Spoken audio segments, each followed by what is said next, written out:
Hey yo, LAZ, I'm in Queens. Queens Bridge to be exact. Shout out to the whole Queensbridge project. I just left my dudes at the How It Happened podcast. Just did an exclusive interview with them dudes. Make sure you go over there and check that interview. Make sure you subscribe, leave some comments, and tell them Z-Man Suicide Polo with the Ski Man sent you. You heard? Z-Lord, get at me.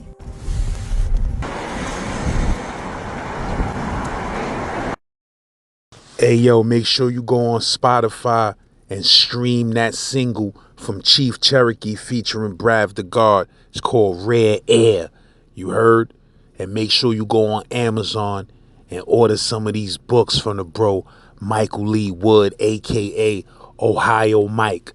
You heard? He got an extensive catalog of books. Go check those. This is a warning. There will be some episodes on this channel that may be a little bit disturbing to some. When doing prison journalism, it's going to be a couple of stories that get a little crazy. Listener and viewer discretion is advised.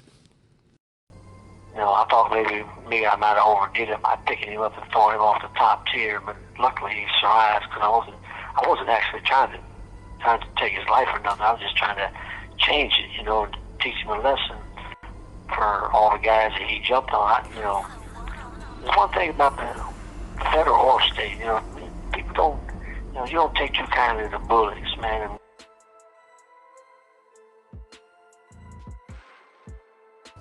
I got out of the ADX for the second time, and I went to USP Terre Haute in Indiana. This was 2004, and so I get there, and I'm put in a block, and I meet a couple of my homeboys, you know, guys from Ohio that I had known for a few years. Well, actually, one of them I did time with at Lucasville, the maximum security prison in Ohio. And so we bonded and, you know, touched base with where we've been, you know, how everything was going and stuff. And then we got, you know, on that yard there was the only one of 2 yards in the fence that actually had weights on it. And it was really good prison as far as things you were able to do.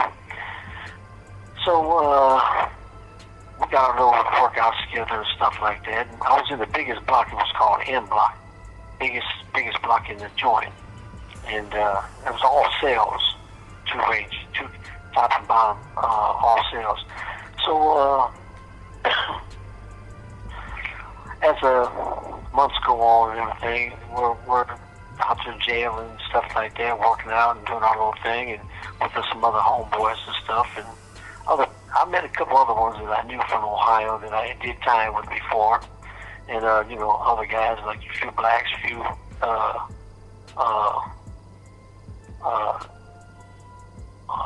man, what the fuck would you call it, Chicanos. I'm losing my mind. Yeah, a few Chicano dudes. So anyway, but in this block we had this dude that he used to fight tough man contests on the streets when he was growing up. But then he went into MMA and was a real good MMA fighter. You know, he knew all the tricks. Well, he was kind of a bully, and he was, you know, taking dudes in the cell and whooping dudes up and smashing their heads into the windows because they had the actual glass windows in there in the cell, and smashing their heads in the windows. And I remember one time we had to feed this one guy that was a good dude, went in there and fought the dude, but he got guffed up so much that we had to hide him out in the block for about 6 weeks till he healed up, because he had a lot of cuts on him and everything like that, black eyes and stuff. And so we had to feed him in the block and make sure that he didn't, you know, go out the block for anything. And I just tell the homeboys and stuff, I said, man, this dude here, he's out of control. He's, you know, not just whooping these dudes, but, you know, trashing them. You know, he was just trying to put the fear of God in all the rest of these other dudes, intimidate them. I said, maybe this dude, if he gets out, one of the homeboys is here because, I said, for real, I'm going to take it to his ass. But I'm trying to duck that shit. I ain't trying to go back to the ADX anytime soon. So as time went by, months and months, and then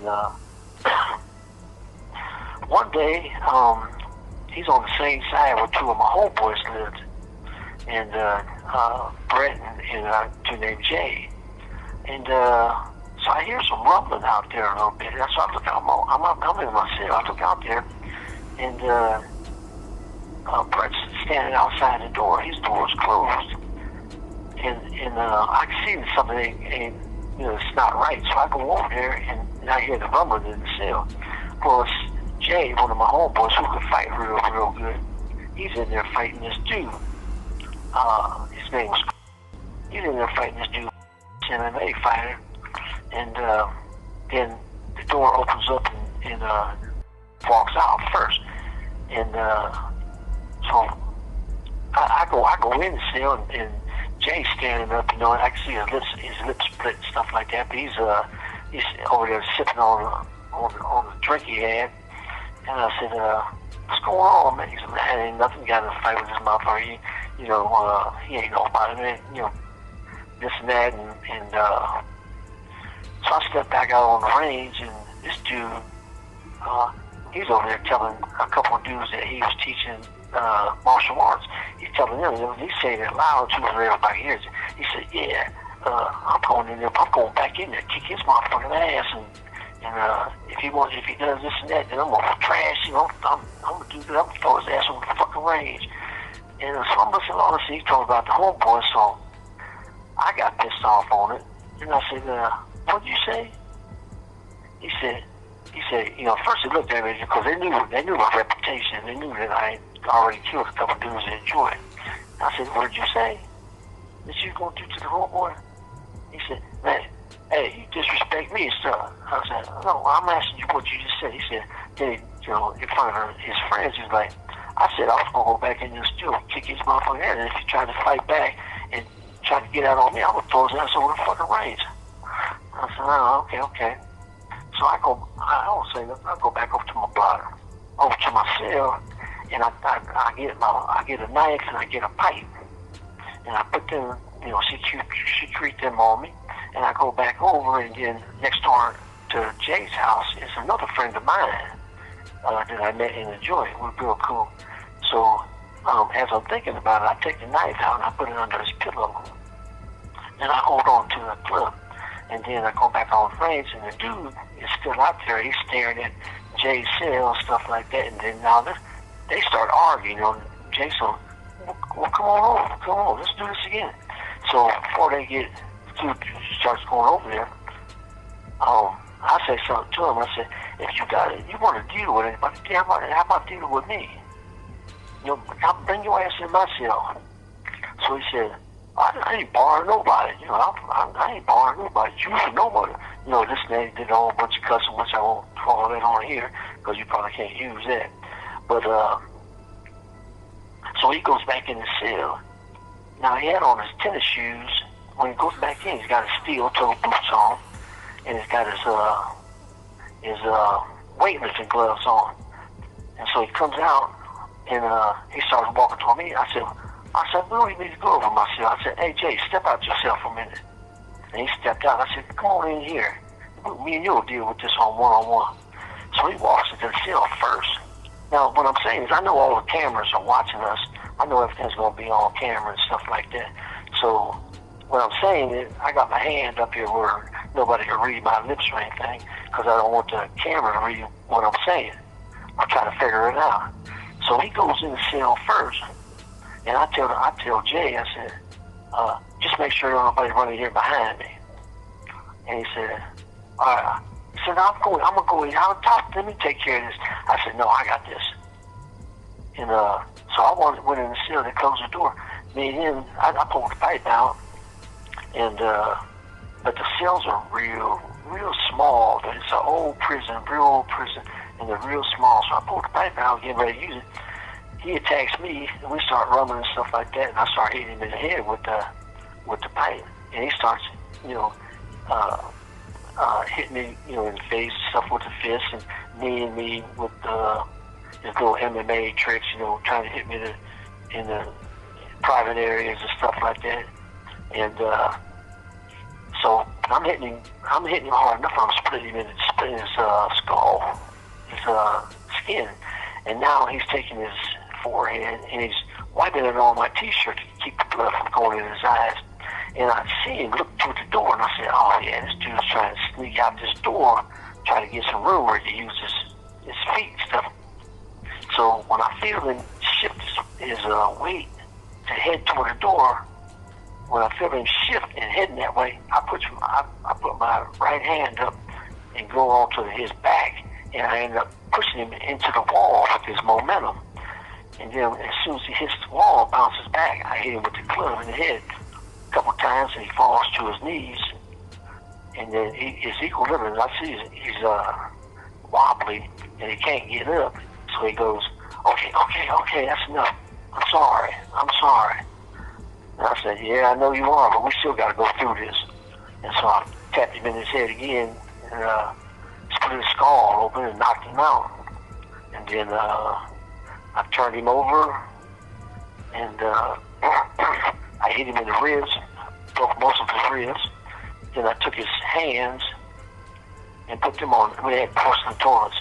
I took his hands and put his fingers on the toilet, smashed his finger, broke all his fingers except for his thumbs, and it broke a big piece of the toilet off, the porcelain toilet.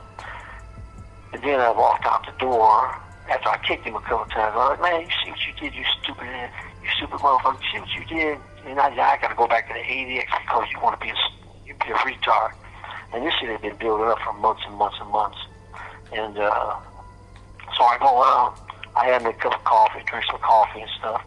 And then I go back over and tune him up a little bit again in the cell. And then I know he's got some MMA guys that he's teaching MMA and stuff. So I know where one of them lives. He lives 2 cells down. So I go over to that dude's cell and I walk in. Now I'm tripping this pipe. I hit this dude so hard that it split my fingers on this pipe. So with his blood on the pipe and with mine dripping on the floor, so I go over there and tell this dude's selling to step out, and he's sitting on the bed. And I said, "You have a problem with what happened over there?"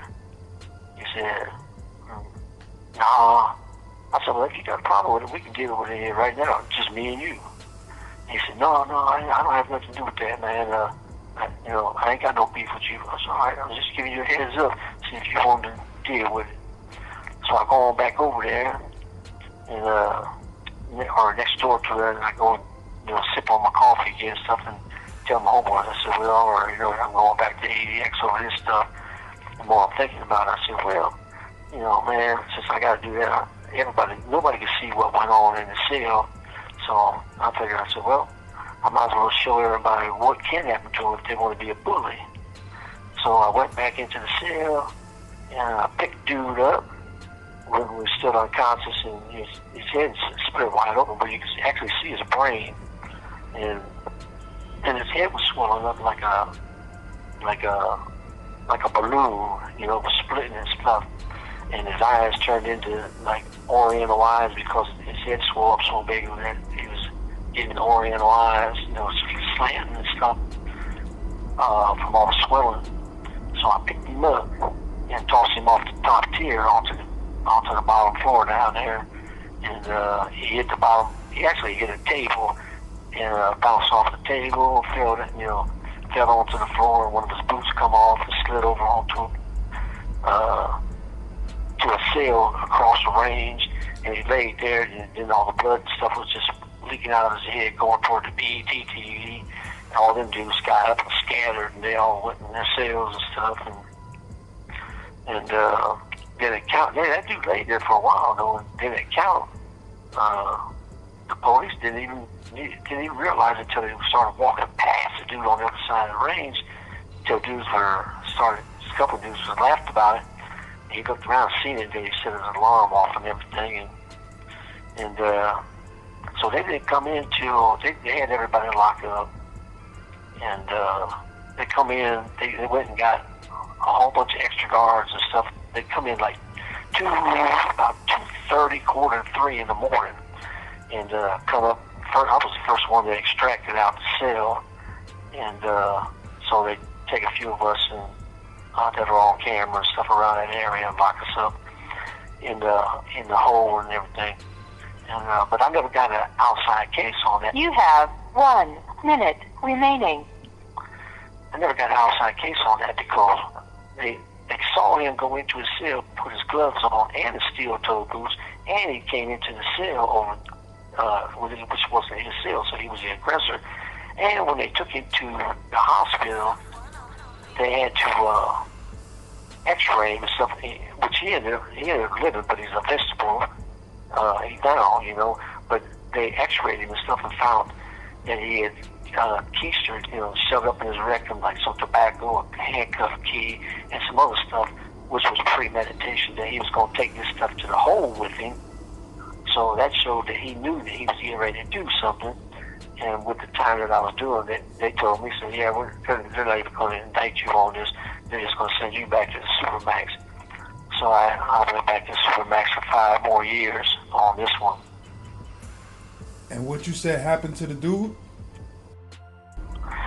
Oh yeah, well what happened was that after they did the X-ray and everything, they had to they took him immediately into X-ray, operating, and his skull was so badly damaged that they had to take the pieces off of the skull, and you know, he had to have a brain surgery. They took a third of his brain out because it was so badly damaged. Well, then they took the pieces of skull and they saved them and put them in petri dishes to like grow more bone fragments. But you know, the guards told me later on, because they used to go to the hospital and sit there with him. At first they induced a coma so that he wouldn't be moving around or whatever and heal. But they put his damaged skull pieces in the petri dishes and trying to grow more bone fragments, and they had them in a freezer or something like that. And because guards was telling me that when they pulled those bone fragments out there and tried to piece the skull back together, that they got freezer burnt, and so they couldn't even use them. So what they did was they gave him a whole new top of the head of plexiglass, then put his hair and everything, you know, scalp over top of that, and sewed him up and fixed his, you know, all of his fingers and his ribs and stuff like that. And I know that what the guards were saying, that yeah, he has no long-term memory. He doesn't know who his family is, and he can't walk. When they tried to walk him, they had to put a belt around him because the part of the brain that lets you have equilibrium or something, that his equilibrium was all messed up, so he would always fall to the side, or you know, if they wasn't holding him up, and he would shake, you know. So he spent I think it was 4 months in an outside hospital like that, and then they sent him straight to Springfield, which is a federal hospital.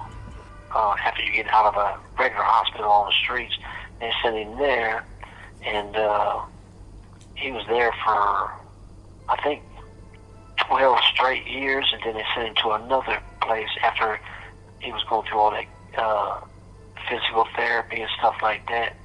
And just from hearing what other guys say, you know, say, oh yeah, I saw that dude there. He said he's in this special ward over there in such and such joint, and yeah, the dude can't even walk right.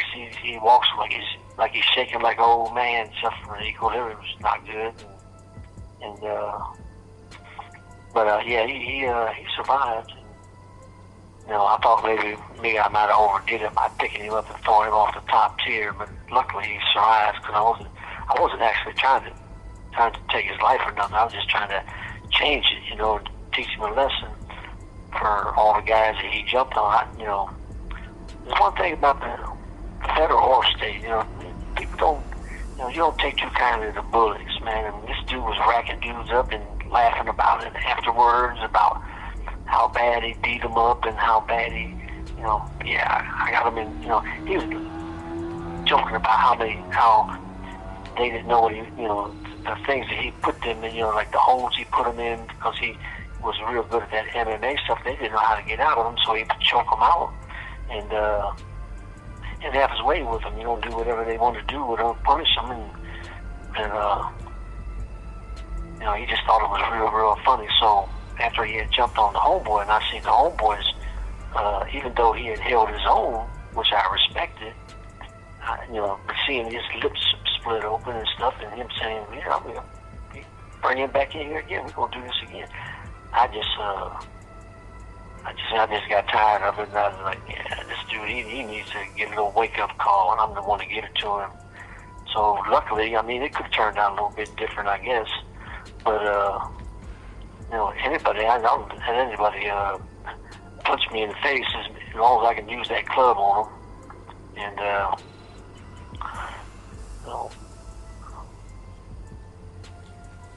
Yeah, man.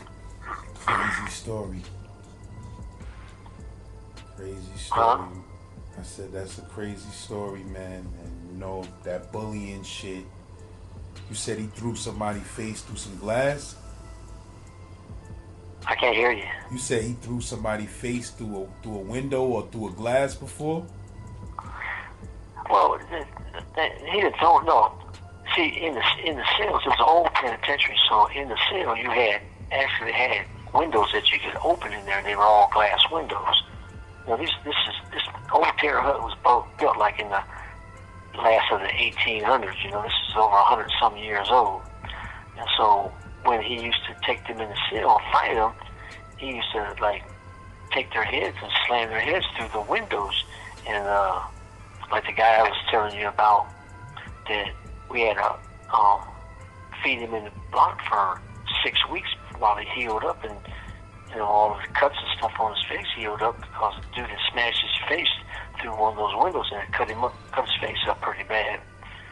And so he always thought this stuff was funny, and he would be bragging to he had about four guys that I know of that were, that he would go out every day and spar with them and teach them moves and MMA moves and stuff like that.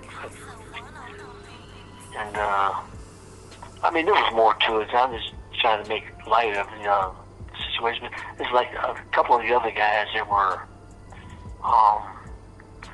fighting with him. Like one of them left and went downstairs by the front door, and I was like, "Oh, what's this guy hanging around the front door for? Why he ain't up there protecting his buddy?"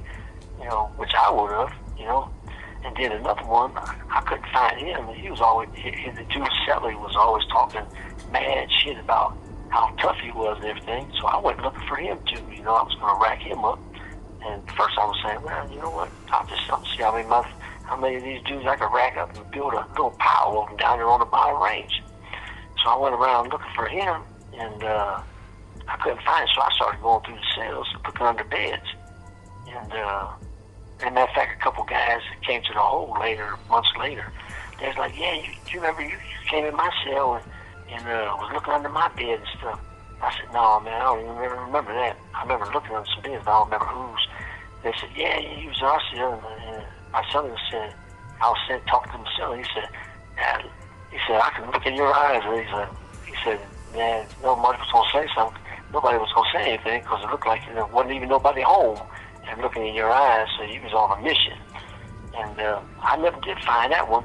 Well, after they took us all to home and everything and locked the joint down, the reason I couldn't find him is because he had a couple of homeboys in his cell that cell together, in the block to cell together. They took him down there and let him hide in their cabinet and put their lock on it so that I couldn't find him.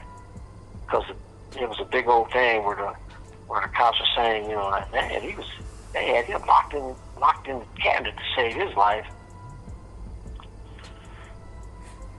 That shit ain't even funny. Yeah. And then after they kept the joint locked down for 2 weeks after this happened, and so it was real quiet in the block and everything. Well, apparently this dude, the dude that I got, he had real long hair like Steven Seagal. He had, it was all in a ponytail in the back, and so apparently this pipe that I was using, it had a little nick thing on the front of it. So every time that it was popping him in the head with it and pulling back, it was tearing off pieces of his hair and those pieces of scalp. And when I bring it back, it would sling up and stick on top of the ceiling. So when you go by that cell, you see a whole bunch of this long black hair hanging from dried up scalp from the top of the ceiling, and blood all over the floor and all that, because they didn't do nothing they left it there for evidence and all that stuff like that. And then dudes were coming back to the hole saying, yeah, man, be real quiet in the block. And all of a sudden somebody will start singing that song, I believe I can fly. Oh, man. Yeah, sometimes, I reflect back and realize, I've been through a lot of stuff. And then most of those years, I just didn't give a damn, I just didn't care. I thought I was... You have 1 minute remaining. And I was just going to do whatever I wanted to do. And, fuck everything else. And, but now I've been cool for almost 19 years now, so now my focus is on getting out. That's my focus now. I post some articles out, let them read them and stuff, and they're like, damn, you know what, when you was telling me that stuff, I was like, well, maybe, he's probably fabricating a little bit of this stuff, just hyping it up like everybody does. God damn, this is a lot of fucking, how does one man do all this shit? I'm surprised you ain't dead. I'm surprised any motherfuckers didn't kill you, man. I'm like, yeah, well, I got away.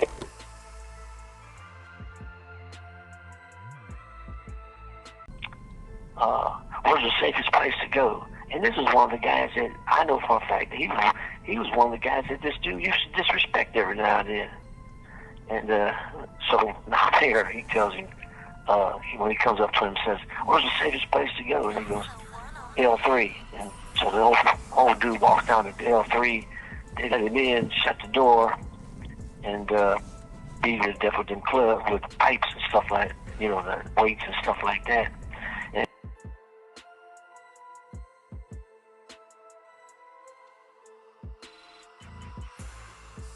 Never know, but what you said started the riot though? Well, it was a combination of a few things. The way that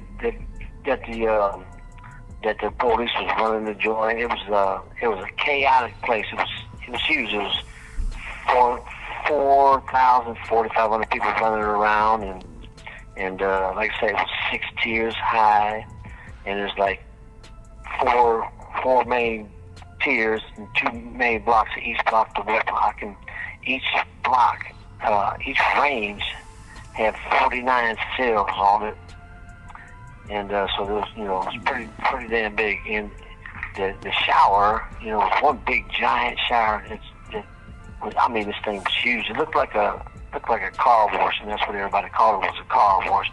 There'd be 10, 12 guys get up under one shower, a big old shower up, with a bunch of water coming out of it.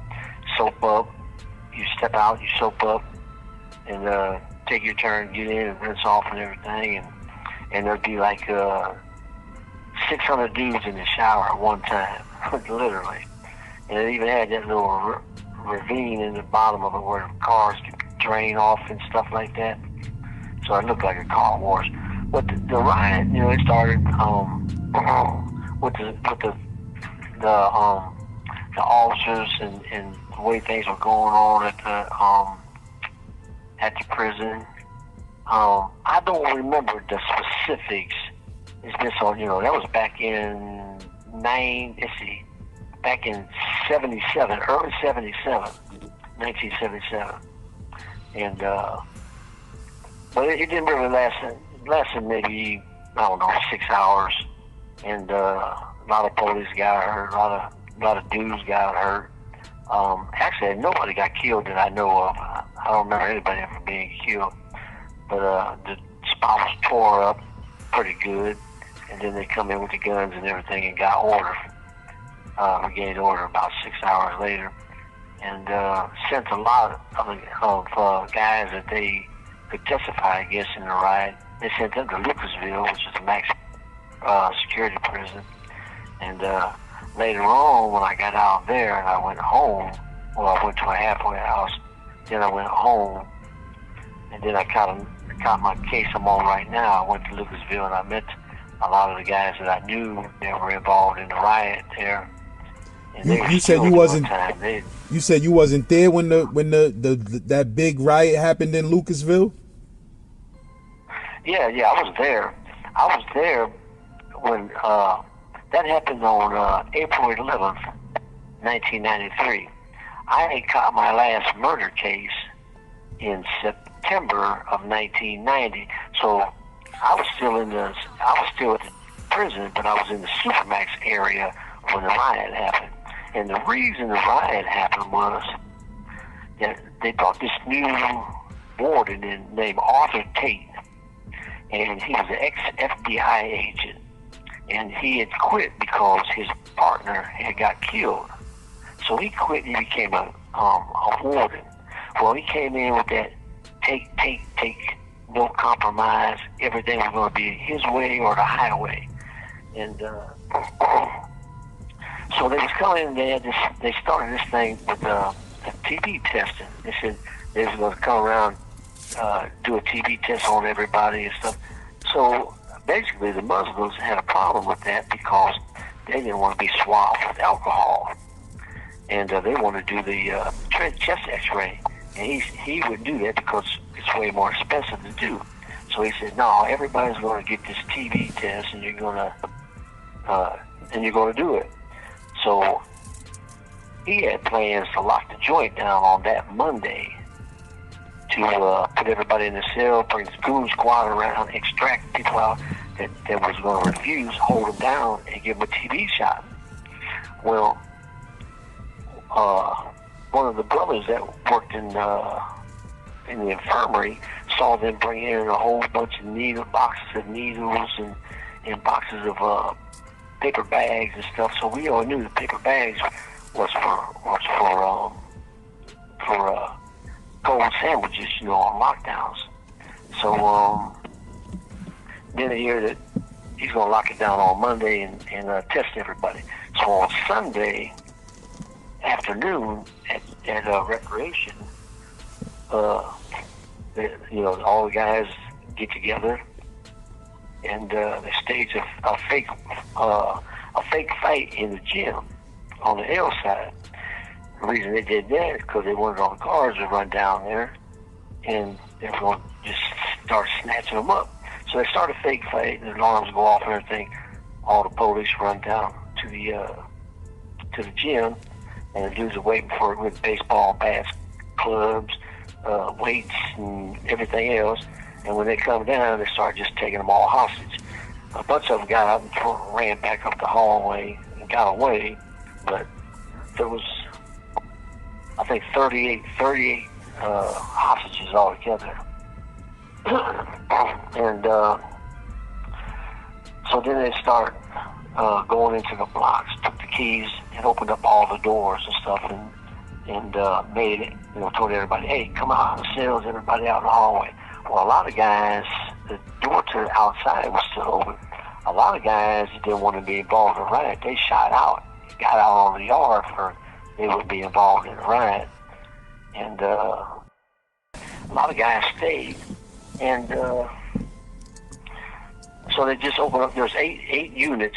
There's 8 units on one side. There's 2 main sides, but the L side, there's 8 units. And so they go into all the units, open up all the doors, and tell everybody, get the fuck out of the cells, come out in the hallway. So they want everybody out in the hallway and stuff like that.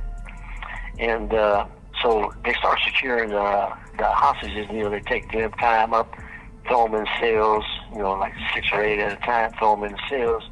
And they're building barricades and stuff like that. Well, after they secure L side, then there's like later on there's like a hundred some cop cars out front, highway patrol, then the FBI come in and everything like that. So they secure the dudes on the yard and take them to the other side of the joint on K side, and they lock them down over there. Throw them a bunch of cells and lock them down.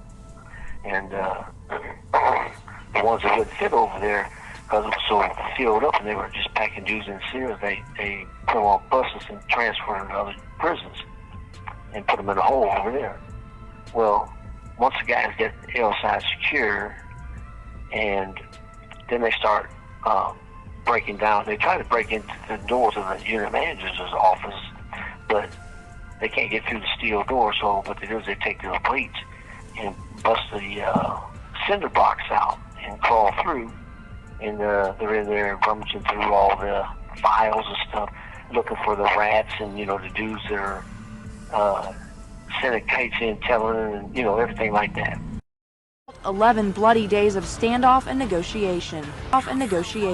We had one group called the Death Squad. As soon as the riot started, there was a group of inmates that went around and sought out the snitches in the prison, and killed 5 of them the first day. You said they used what to take the cinder blocks out? Weights. Oh, they started hitting the weights on the wall? Yeah, started just peddling out the cinder blocks with weights, like curl bars and weight bars and just like 45-pound weights, just smashing right through them cinder blocks. And when they get in there, they go through all the files and stuff, and they're looking for all the rats and stuff like that. And they find some of them. Well, L3 was the killing ground, so everybody was out there, and the only ones that go in there are the ones that weren't coming out. So a lot of guys were took over there. They didn't know what they was going over there for. It was like, yeah, you come, or someone was dragged over there. If they figured what was going on, and they were killed over there. And then their bodies were took later before the door outside was actually secured. They took them and piled them up in a pile out on the yard. Well, I remember one time before I locked up for a murder case in 90, we had this old dude that was in the block with us. And this old dude was real disrespectful. I mean, he used to call dudes all kinds of crazy stuff. And nobody touched him because he was old and there was no glory in doing nothing to nobody like that. He wasn't going to get nothing for, beating up some old man like that. But he was, verbally, he was just as disrespectful and called people stuff that you normally don't talk to people like. But people just, the dudes didn't do nothing to him because he was so old. They didn't want to, there was no glory in doing anything to him. Well, when the riot happens, and they make everybody get out of the cells and go out into the hallway, he walks out in the hallway, and one of the Muslim brothers that's on death row right now, Namir, he goes over to Namir and tells him, he says, hey, where's the safest place to go? And this is one of the guys that I know for a fact that he was one of the guys that this dude used to disrespect every now and then. And so Namir, he tells him, when he comes up to him, says, where's the safest place to go? And he goes, L3. And so the old dude walks down to L3, they let him in, shut the door, and beat the death with them clubs with pipes and stuff like, the weights and stuff like that.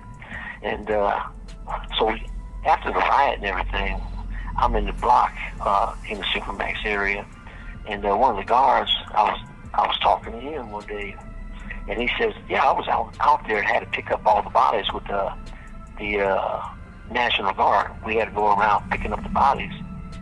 And he said, we were picking up a body out there. You couldn't tell who it was because we couldn't recognize them. Their face was so beat in and their head was crushed, and you could see that it was open, and you couldn't recognize who this guy was. You knew that it looked like a white guy, but you couldn't. his face was completely obliterated, so you didn't know who it was. He said, so I'm grabbing the feet, and the highway patrol man is grabbing the shoulders, and we're going to lift him up and take him out. He said, as soon as we lifted him up, as soon as the guardsman lifted the shoulders up, the guy's brains spilled out of his skull onto his boots, and he threw up all over the place.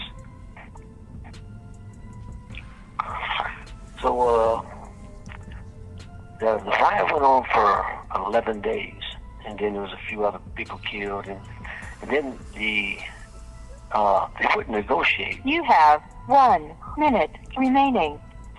They wouldn't negotiate with the guys, so they got together and said, look, the only way these people are going to negotiate is we got to send another body out here.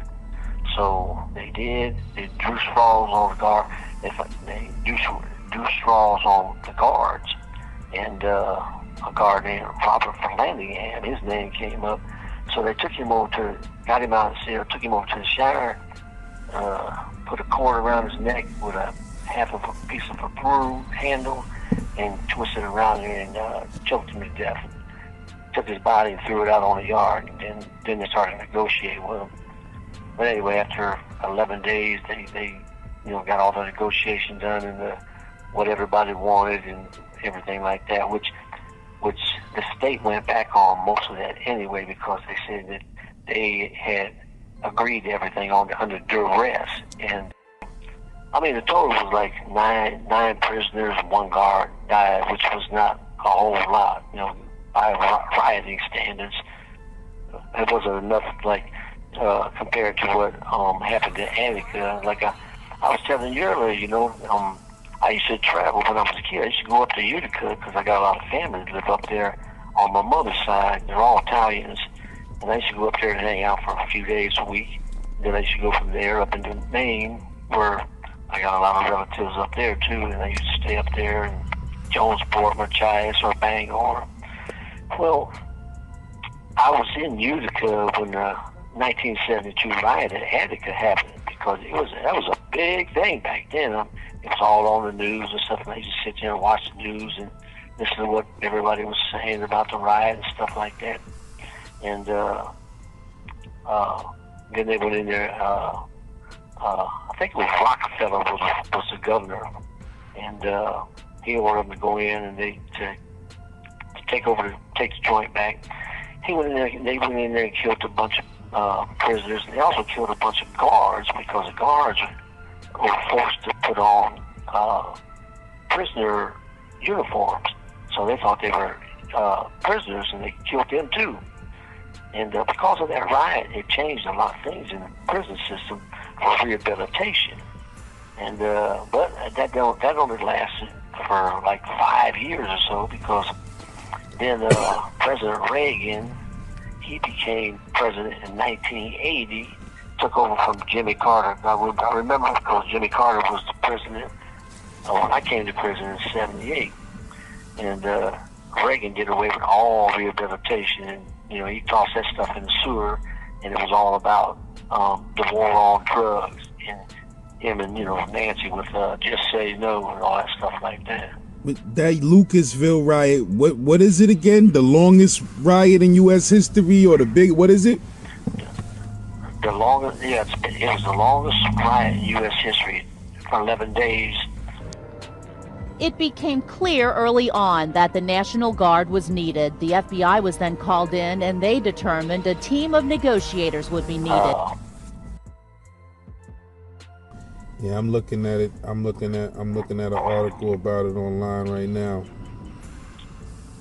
It said the inmates had 21 demands. Number 2 on the list read, administrative discipline and criminal proceedings will be fairly and impartially administered without bias against individuals or groups. 48 inmates were convicted of committing violent crimes during the riot. 5 inmates who prosecutors named as ringleaders were sentenced to death for their roles. They became known as the Lucasville Five. Carlos A. Sanders, he was a Muslim. Right. I know every one of those guys. Jason I Robb. grew up in prison with every one of them. Yeah. Jason Robb, James Weir. Yeah. Yeah, James Weir, that's Namir. That's the one I was telling you about, that told the old dude to go down to L3. Remember I say about that? He stopped him in the hall. Where's the safest place to go? Yeah, that was Namir. Yeah, George Skates. George Skates. Skates. Skates. Yep. Yeah, that's a white dude. And Keith Lamar. Keith Lamar, that's one of my guys right there. He actually got 5 death sentences out of that. Five. He was convicted of 5 murders, even though he only did 2. The rats ended up saying that he did other ones, just lying to get deals and stuff like that, and then 3 other them on him that he didn't do. But yeah, he's here in this. All of them dudes you just mentioned, they're here in this joint I'm in right now. It says Skates is incarcerated at Chillicothe Correctional Institution.